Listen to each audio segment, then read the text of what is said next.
ആറാട്ടുപുഴ മംഗലം government higher secondary സ്കൂളിൽ ശാസ്ത്ര club ഉദ്ഘാടനവും ചാന്ദ്രദിന ആചരണവും നടത്തി.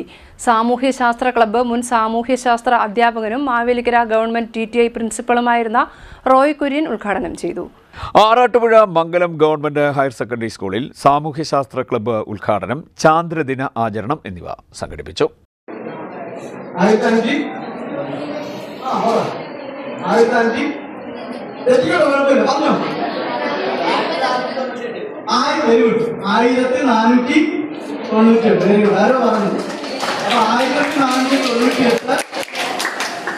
മെയ് മാസത്തിൽ കോഴിക്കോടിനടുത്ത് പറയാൻ പറ്റത്തില്ല. കാരണം അത്രയ്ക്ക് ഓരോ ദിവസം കഴിയുന്നതോറും സയൻസ് ആൻഡ് ടെക്നോളജി വളരുകയും അതനുസരിച്ച് പണ്ടേ നിൽക്കൊക്കെ മനുഷ്യർക്ക് അല്ലേ ഗോളങ്ങളെ, ഭൂമിയല്ലാതെ നമ്മുടെ ആകാശത്ത് കാണപ്പെടുന്ന ഗോളങ്ങളെ പറ്റി മനുഷ്യന് വളരെ കൗതുകം തോന്നുകയും എങ്ങനെ അവിടെ എത്തിച്ചേരാമെന്നതിനെ പറ്റി ചന്ദ്രനെ സാലുകുത്തിയ ഏക ശാസ്ത്രജ്ഞനായ ഡോക്ടർ ഹാരിസൺ സ്മിത്തും ചന്ദ്രന്റെ മണ്ണിൽ അവസാനം നടന്ന മനുഷ്യൻ എന്ന ഖ്യാതി നേടിയ യുജീൻ സർലാനും അപ്പോഴോ 17 യാത്രികരായിരുന്നു.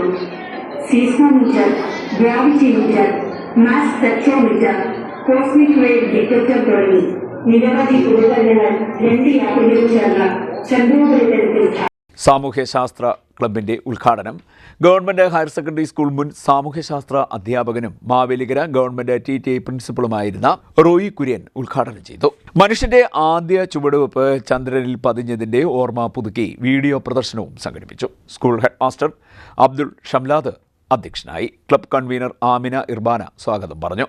സാമൂഹ്യശാസ്ത്ര അധ്യാപകരായ സിനി, താഹിറ, ഹബീബ് റഹ്മാൻ എന്നിവർ പ്രവർത്തനങ്ങൾക്ക് നേതൃത്വം നൽകി. പോസ്റ്റർ പ്രദർശനം, ചാന്ദ്രദിന അസംബ്ലി, ക്വിസ് മത്സരം എന്നിവയും ദിനാചരണത്തിന്റെ ഭാഗമായി സംഘടിപ്പിച്ചു. CDNet news, Arattupuzha.